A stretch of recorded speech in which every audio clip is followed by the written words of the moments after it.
Entriamo nel mondo degli investimenti e della tecnologia, è quello che sta cambiando anche il vostro mestiere. Lo facciamo insieme a immediatamente Giorgio Medda, che è CEO di Azimut Holding. So Giorgio, welcome. Let's get back to English.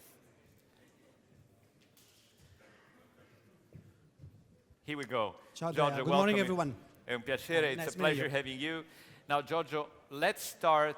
I mean, you work very closely with financial advisors and the market, and you see very closely how technology is changing the way the industry plays and the way they do business and you do business. Can you give us just a framework to begin on this? Andrea, first of all, let me thank Daniele for organizing such a great event. It's my first QUANT event, and I'll be back next year. Thank you again for having us here. First of all, but start because I see this is not the presentation that I sent last night. This is not the most updated presentation, but I'll try to make the best of use of it. Let me tell you something. When we look at technology in our industry, there are many ways to think about technology. What I really like to see technology for the functional benefit of using technology. Technology throughout the history of humankind, the history of civilizations, has been filling a gap, has been solving a problem. Let's think about the printing machine in 1500s. Back then, the gap was the gap of knowledge, making sure that everyone could access knowledge. I mean, the fact that we could print books was making everyone able to read what was written in the books. Then we had the steam engine, 1700s, 1800s. Back then was the gap of productivity, making sure through the Industrial Revolution that countries, enterprises could produce faster and more efficiently. And then last century, back then there was a mix of technologies, electronic, electric, mechanical, to fill the gap of distance. Let's think about the telephone, let's think about airplanes, just making sure the distances could be compressed to nothing. And then technology in our days, technology for financial services. I mentioned here blockchain. What I would like to see technology for our business today is filling a gap, the gap of human connectivity. When it comes to finance, let's think about the only element preventing different agents to engage with each other. That is trust. Someone in Italy looking to close a trade with someone in China, which is the only thing that really could stop that transaction to complete, is trust. We don't really know who's in China. We don't really know who is our counterpart. With blockchain, we are digitalizing trust. We are making sure that through what is a consensual mechanism, every party involved in a transaction could trust without really knowing who is on the other side, because there is a network of participants that make sure and assures that that counterpart is reputable, is credible. There is more in technology these days, and that goes to the concept of human connectivity, is the ability to read what is around us. And I think artificial intelligence, at the end of the day, is helping people to read faster what's happening around us, in particular for someone providing financial services, providing financial advice, the ability to engage with someone seeking for that advice, already starting with an understanding of what is important and meaningful to him. Absolutely, and you know the speed of this transition is so impressive that week by week we have to report that there's new applications, new idea, new launches, and so for them, how financial advisors are changing and do have to adapt to this kind of ongoing revolution? Well, I want to be provocative here, and they told me that I cannot advertise anything about Azimut, but I want to tell you something about Azimut. Everyone knows Azimut in Italy because we are one of the largest asset managers, definitely the largest independent asset manager. But not many know here that Azimut is a global institution. We have offices around the world, 18 countries. Very soon, actually, we're going to announce a very important partnership opening up a new market in an exciting part of the world, Africa. But there is a country in Africa where we have been working since 2019, a very exciting place. That is Egypt. And I have the chance, I'm pretty lucky in my job to travel, and I go very often to Cairo, to Egypt, to visit our colleagues there. And there is a place where I pass by with a taxi, driving me from the hotel to our offices.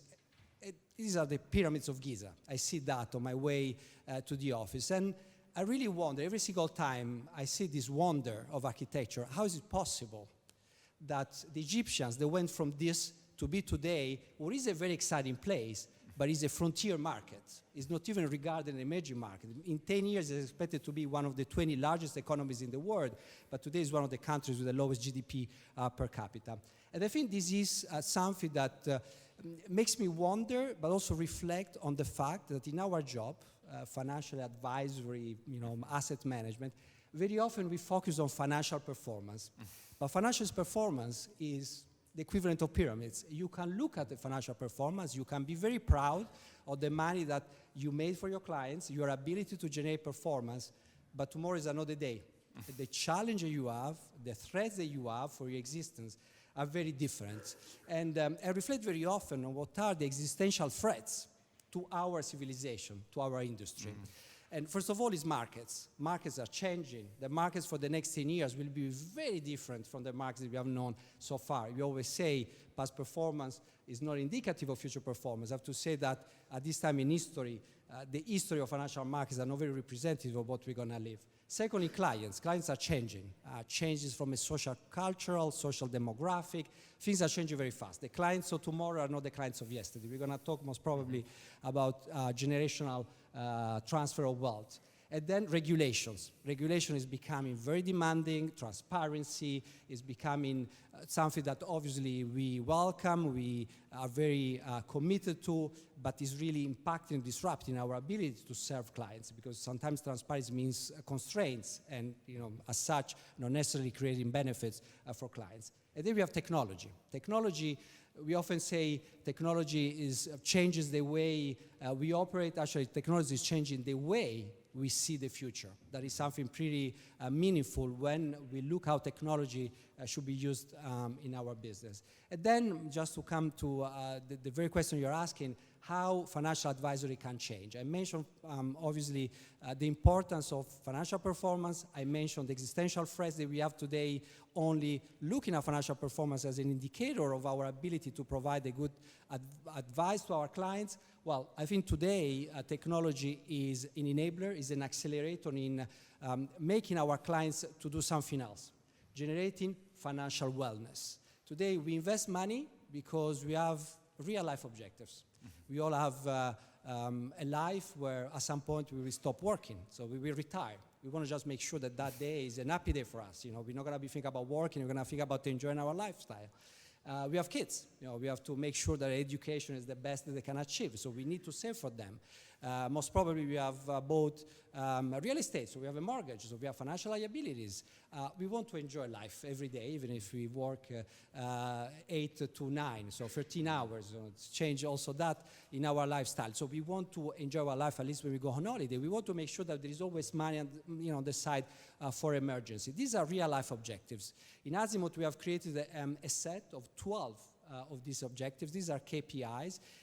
Through the use of artificial intelligence, today we are able to create asset allocation solutions that make sure that we maximize financial wellness, reading all these different KPIs, starting with data, the data of the clients. We move from the date of birth to where the clients live, how many kids he has, what he really likes to do in his free time.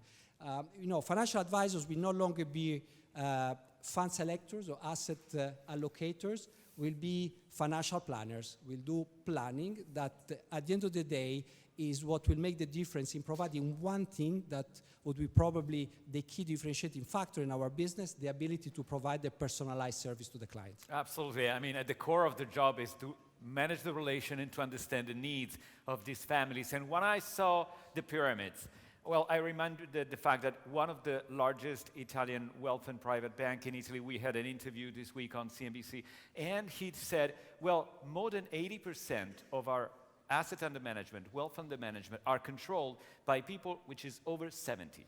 And so, as you know, there's a concentration of wealth in Italy, and not just in Italy, which is, the pyramid generation or something like that. I mean, I'm a boomer, so I can say that because I'm close to that. But from their standpoint, to me, one of the main challenge is to understand how to kind of profit from it or manage the transition of generation inside the families that are clients, and how to speak with the new generation. And what's the role that digital assets can play into this transition, Giorgio? Look, this is a great question, first of all, because it helps me to represent from a quantitative point of view the size of the generational transfer of wealth, more than $70 trillion. That is the equivalent of 5 times the US economy, the Chinese economy. This is huge. This is the size of the wealth that will change hands over the next 10 years. We have here where is a red fish moving from one bowl to another one. Reality is that this process is very often seen as vertical. Like yourself, I'm very close to the boomers generation, and I put myself in a cluster that of investors older than 44 years old.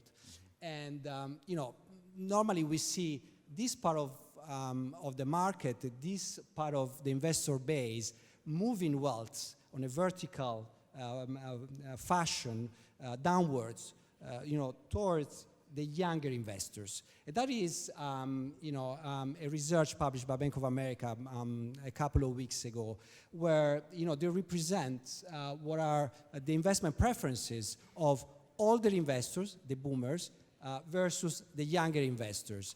And we see how different, new generations look at the future, at least in terms of expectations of what will make them money. And I think, if you want really to read this on a very, in a nutshell, there are 3 aspects here that are sort of very distinct from what we see for all the generations. First of all, digital assets, you mentioned it.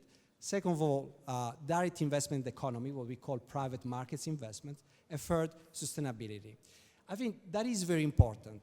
But what is also very important looking at this is that most probably this transfer of wealth is not really moving vertical from up to down. It's actually make me think that these new generations are not really waiting for their parents to give them money. These new generations are already taking this wealth, taking ownership of new asset classes. Something that I find sometimes, amazing is to think about Bitcoin. Today, the market cap of Bitcoin is probably in excess of $2 trillion. 10 years ago, let's say it was a zero. Well, $2 trillion is a generational transfer of wealth. And these people, they have not really waited for anyone to give them $2 trillion. They have made sure that this value was transferred from traditional asset classes to a new asset class. And as an asset manager, as a financial advisor, I cannot overlook this. And that is of paramount importance when we think about our products, when we think about our mission to stay in the market. So we need to make sure that we are able to build portfolios where new generation are able not only to gain exposure to these new asset classes, but to find a way to maximize their financial wellness. That is what I mentioned earlier. Just a quick point on this, because as you showed the red fish, the red fish has, they say, an attention which is kind of 2 seconds to 3 seconds, which basically it is turning to be our span of attention, and especially the new generation, with the overwhelming number of messages that we are exposed to. How do you speak as a financial advisor? How do you find the right language and the right way to go in that direction and create a real dialogue with these generations? Absolutely. I think, particularly when you look at the new generations, there is an aspect of our relationship with them that is also becoming very important, definitely more meaningful than it has been historically with our clients, is user experience. The value that new generations put to transactions, or the experience in transacting, is today pretty material. As a matter of fact, we are developing new tools to make sure that clients can access information on their portfolios in real time, can really understand how they are faring in terms of achieving the maximum financial wellness. We are providing them the ability to access knowledge about their investments, their portfolios, in a way that older generation probably they have never been really focusing on. But today, that is creating for us an opportunity to build sustainable competitive advantages, create a new way to transact. That is not trading; it's really to engage using technology as a platform to make sure that is satisfying.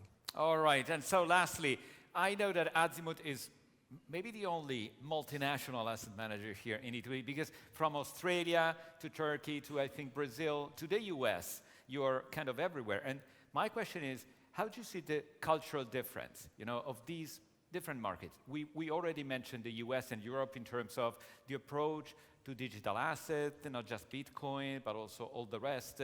So what are you learning from your international experience that can be useful for them in the room? Absolutely. There are two aspects. I've been living myself, most of my professional life outside Italy, and I spent quite considerable time, more than 10 years, living in emerging markets. Turkey first, the Middle East afterwards. And there are two things that I've really learned. First of all, that before money, we are all the same. It doesn't matter, whether you live in an emerging markets as opposed to a developed markets. It doesn't matter whether you are a Christian rather than a Muslim. It doesn't really matter whether you are rich or poor. We're all the same. Money has a meaning, and that has been always very useful for us developing our multinational business to make a difference. We have been always striving out of our ability to work away from a conflict of interest, and that has proven to be very effective, in any single market where we have been opening a business and prospering since we started this international expansion more than 10 years ago. And this is another aspect that I think today makes me think sometimes that probably in Italy or in Europe, we should probably change the way we look at our money, in a way we are ready to be patient, but at the same time to take risks. We are too worried about capital preservation. I think that is also result or function of the fact that Europe is probably running the risk of being shrinking rather than expanding. That is a status or very different, particularly across emerging markets, but I'm thinking also about the US. And elsewhere people are ready to take risks, and they are ready to diversify in a way where they maximize this sort of risk-return equation. And sometimes are also ready to look at the longer term different than what we do here, where we are too worried about what's happening tomorrow, and as such, we are not really prone to risk anything. And well, absolutely. And you mentioned some of the historic bias that Italian investors, they do have. We're going to discuss this also with Professor Bertelli just after the break. There's a question from the room. It's 84% of equity is one of the answers for Americans. They tend to invest more in equity and clearly they benefit from what's happening in the long term. In Italy, they say probably this is the same percentage of bond in Italian portfolios, let alone the real estate component of our wealth, and just 10 to 12 for equity. And to me, looking at the latest number, is below 10%. So what do you make of this? How can we approach this? Does it make sense in the long term, looking at the expected the life expectancy we do have and all the rest? Absolutely. I think we need to make sure, and that is a conversation we are having every day with our clients, that equity becomes the predominant exposure or asset class in their portfolios. As I said, probably this is a reflection of what we live every day, the fact that we tend to be always a bit too pessimistic about the country, the economy that we live in every day. And I think the key point in this will be the ability of companies like Azimut to bring solutions where we're able to explain that exposure to risks through equities, and particularly through private equity, is what at the end of the day would allow to maximize wealth in the longer term. So we need to help people to be patient and to look beyond what's happening in the very short term. All right, thanks again for that. Giorgio Medda, CEO Azimut Holding, thanks.